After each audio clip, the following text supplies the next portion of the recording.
Welcome to Wanja's Health Diary. This morning we explored speech disorders. Speech disorders are usually when a person has difficulty in forming sounds or words. Today we discuss how speech disorders in children can be diagnosed and managed.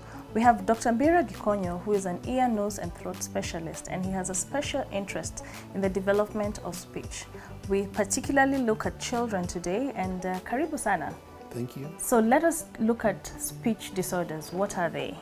Speech disorders refer to inability or difficulties in developing speech.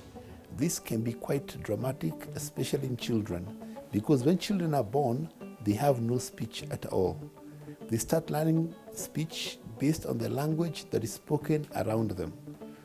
Children who have challenges with speech even have a bigger challenges in environments such as ours here in Africa, where many families talk up to 3 or more languages in their home environment where the young child is actually growing up. So it's a very, very important area of speech development, and you find that children may have no speech at all, or they may have disorders of speech. And what would you say attributes to speech disorders? There are a number of factors which can actually contribute to speech disorders. From an ENT perspective and even societal perspective, hearing loss is a very, very important aspect of that, because if the child cannot hear, or if they cannot hear clearly, then they will tend to actually end up developing abnormal speech, because they will talk how they're hearing. So they cannot hear certain vowels or consonants, then they'll give you a speech with those vowels or consonants missing. Apart from hearing, it is also the ability of the mind to coordinate the muscles necessary for speech, because speech is complex.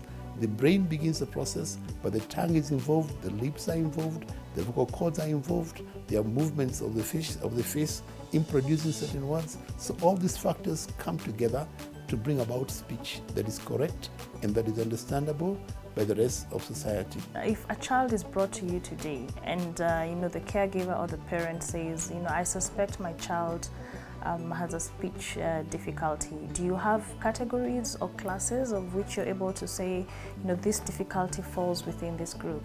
Yes, indeed. Like in all cases in medicine, we begin with the history. So we hear from the mother or the parent or the caregiver, what is the problem according to them. So some will come and say, this child has delayed speaking. They're now 3 years old, they don't speak. Or they're 4 years old, they don't speak. Or they're 2 years old and they've never uttered a word. So in other cases, of course, they will come and say, this gestalt stutters. Because part of the speech disorders is the stuttering. It's something we call apraxia.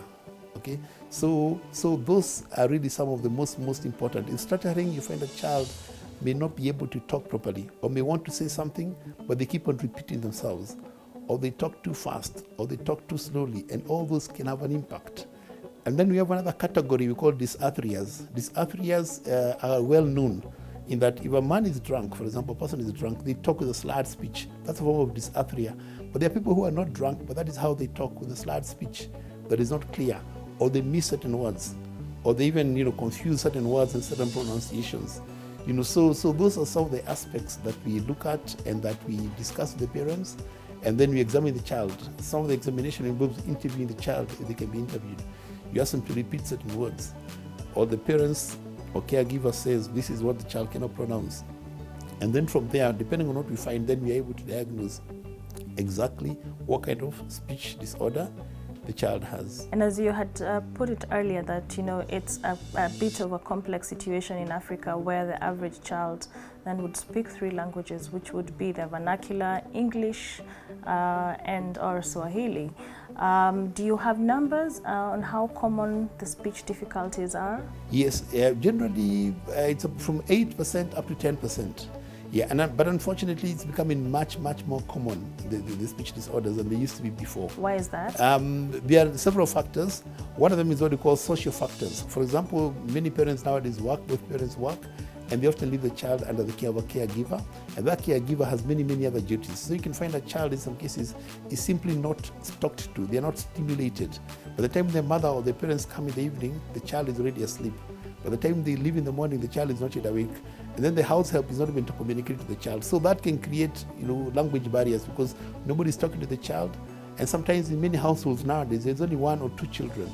Even if there are two, one is away from home, so the other child is largely alone. So that can be just a social environment by itself can create a problem for a child. But apart from that, there are many, many other factors. For example, in today's world, illnesses such as autism and what we call autistic spectrum disorders and hyperactivity disorders are much, much more common.